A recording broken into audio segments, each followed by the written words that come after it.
जी बिल्कुल नाज़रीन, कराची में गुज़रियल रात का जारी जेका बरसात है उन कराची में तबाही मचाए छड़ी है। कराची में गुज़रियल रात का किथे हल्की तो किथे तेज़ जेका बरसात आहे उहा हिन वक्त भी जारी है।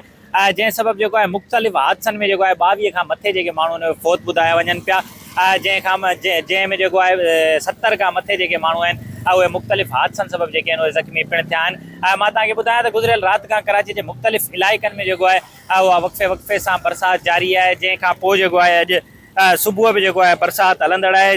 अॼु जेको कराची में गुज़रियल राति जेको सभ खां घणी बरसाति जेका रिकॉर्ड कई वई आहे उहा कीमाड़ीअ में कई वई आहे 8 मिलीमीटर। उन खां पोइ जेको सरजानी टाउन आहे उन में 4.5 मिलीमीटर ऐं उन खां अलावा मीट कॉम्प्लेक्स यूनिवर्सिटी रोड ते 2 मिलीमीटर ऐं उन खां अलावा बेरिया टाउन में 2.5 जेको आहे मिलीमीटर रिकॉर्ड कई वई आहे। जॾहिं त जिन्ना टर्मिनल ते 1.8 ऐं नॉर्थ कराचीअ में बि जेको आहे नाज़माबाद पोश नगर में जेको आहे 1.3 मिलीमीटर जेका बरसाति आहे उहा रिकॉर्ड कई वई आहे।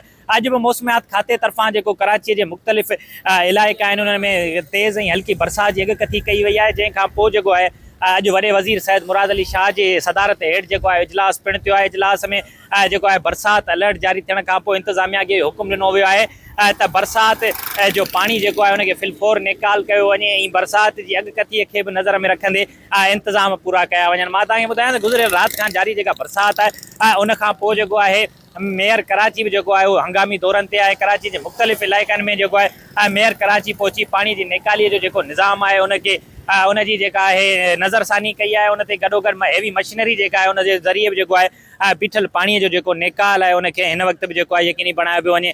गॾोगॾु जेके मुख़्तलिफ़ हादसनि में फ़ौत थी विया हुया उन्हनि जे वारसनि वटि बि जेको आहे मेयर कराची गवर्नर सिंधियाल हाशमी घरू वज़ीर ज़ियाल अंजार जेको आहे उहे पिणु ॾुख वंढण पहुता हुया। हिन वक़्तु बि जेको सूरत हाल आहे उहो बि किथे बि जेके हेठाई वारा इलाइक़ा आहिनि उते बि हिन वक़्तु जेको आहे कुझु जेको पाणी आहे उहो बीठल नज़र अची रहियो आहे। जॾहिं त अॼु जेको आहे बरसाति जी मौसमियात खाते तरफ़ां जेको आहे पिणु अॻकथी थियल आहे। जी।